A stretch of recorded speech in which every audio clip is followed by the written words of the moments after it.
मुगलों ने हिंदुस्तान पर करीब 300 सालों तक हुकूमत की है, जिसमें कई सारे मुगल बादशाह बाबर से लेकर बहादुर शाह जफर तक हुए हैं। लेकिन इन सभी बादशाहों में औरंगजेब सबसे ज़्यादा चर्चित बादशाह रहा है।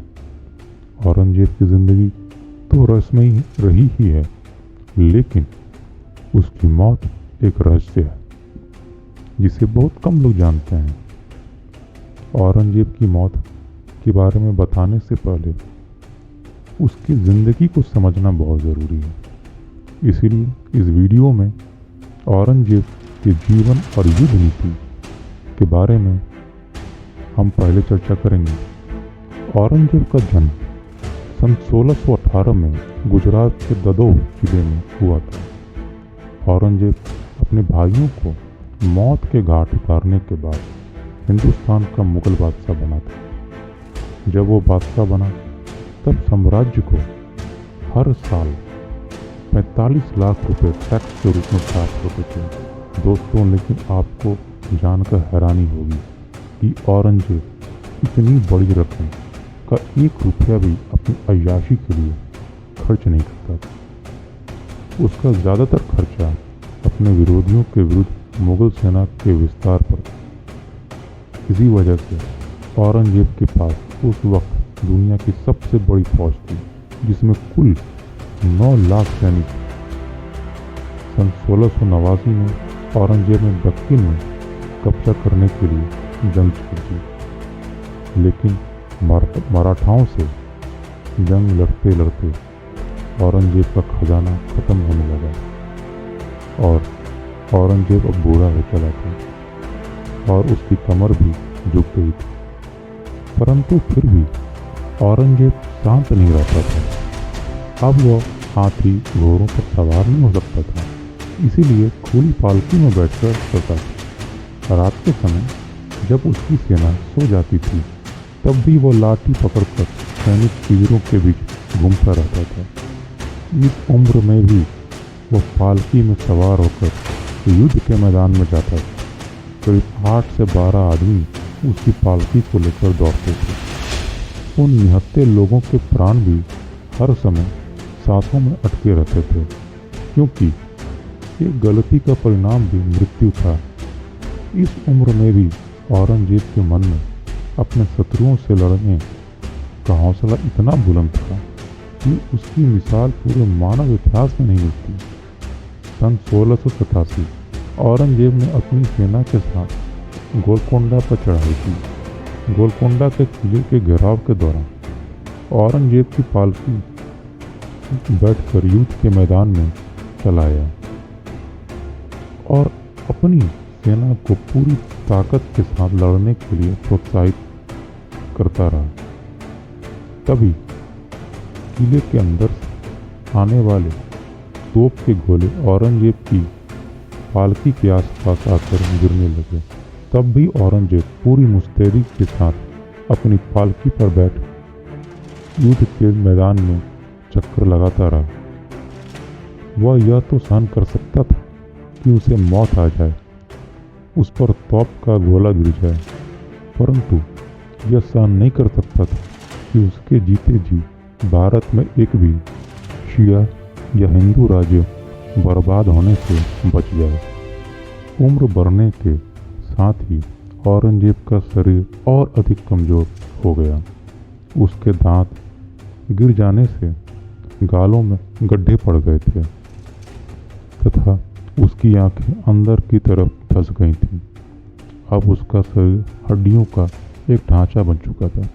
ऐसे जर्जर शरीर हो जाने के बावजूद भी उसके मन में तनिक शांति भी नहीं रहती थी, क्योंकि लड़ने के लिए उसके पास दुश्मनों की कोई कमी नहीं थी। औरंगजेब ने अपने भाइयों को तो खुद ही मरवा दिया था। उसका बाप इस कपूत बेटे को कोसते हुए उसकी ही दी हुई सजाओं को काटते काटते जेल में ही मर गया। परंतु औरंगजेब के जीवन काल में ही उसके भाने, बेटियां और बेगमें भी मर चुकी थी। इस वक्त औरंगजेब की बूढ़ी आंखों के सामने उसके केवल 3 शहजादे आजम, मुअज्जम तथा कामबख्श ही जीवित बचे थे। फिर भी औरंगजेब के मन में अपने शत्रुओं को नष्ट करने, संपूर्ण भारत को अपने अधीन करने तथा भारत से कुफ्र समाप्त करने का उत्साह कम नहीं हुआ था। इसी कारण सिख, जाट, मराठे, ब्राह्मण और राजपूत पूरे देश में उसके दुश्मन हुआ करते थे। यह सभी मौके की तलाश में ताक में बैठे हुए। अफगानी पठान और शिया मुसलमान भी औरंगजेब के खून के प्यासे थे। औरंगजेब भी अपने शत्रुओं के प्राण लेने के लिए हर समय उत्सुक रहा करता था। एक पल के लिए भी वह चैन से नहीं बैठता। औरंगजेब के बेटे उसकी मौत का इंतजार करते करते स्वयं बूढ़े हो चुके थे, किंतु औरंगजेब युद्ध के मैदान में डटा हुआ था। औरंगजेब पर हावी हो चुके मराठा जब उत्तर भारत की तरफ बढ़ने लगे तो औरंगजेब स्वयं ही अपने पूरे लश्कर के साथ दक्षिण चला आया। अगले 26 सालों तक औरंगजेब मराठों से लगातार युद्ध लड़ता रहा। अंततः जनवरी सन 1707 में औरंगजेब बीमार पड़ गया। इसी स्थिति में वह मराठों से लड़ाई जारी नहीं रख सकता था, इसीलिए उसने अपनी सेना को पुनः दिल्ली की तरफ बढ़ने का आदेश दिया। जब मराठों को ज्ञात हुआ कि औरंगजेब बीमार तथा दिल्ली की तरफ वापस बढ़ रहा है तो मराठे तुरंत पीछे लग गए और हर कदम पर उसकी सेना को जमकर लूटा। 31 जनवरी सन 1707 को औरंगजेब मराठों से लड़ते लड़ते महाराष्ट्र के अहमदनगर तक पहुंच गए।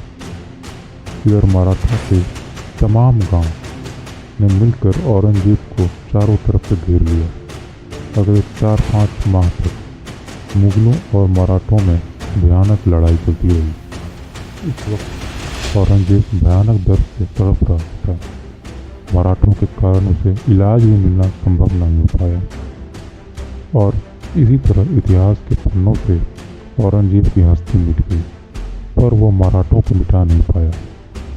और इस तरह मराठों से लड़ते लड़ते 3 मार्च सन 1707 को औरंगजेब मर गया। औरंगजेब की इच्छा के अनुसार उसके शरीर को औरंगाबाद से 24 किलोमीटर दूर खुलंदाबाद गांव में ले जाया गया, जहां उसे शेख जैनुद्दीन के मज़ार के निकट दफना दिया गया। इस प्रकार मराठों ने औरंगजेब को जीवित या मृत अपने इलाके से बाहर जाने नहीं दी।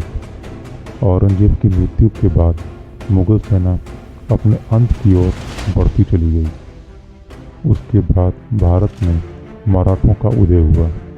इस समय तक दिल्ली के आसपास सभी इलाकों पर हिंदुओं ने पुनः अपनी हुकूमत कायम कर ली। इधर शहजादा आजम राजपूतों से मुकाबला कर रहा था। शहजादे कामबख्श को मराठों ने बीजापुर में घेर रखा था। वीर दुर्गादास राठौर और महाराजा अजीत सिंह मारवाड़ में गदर मचाए हुए थे।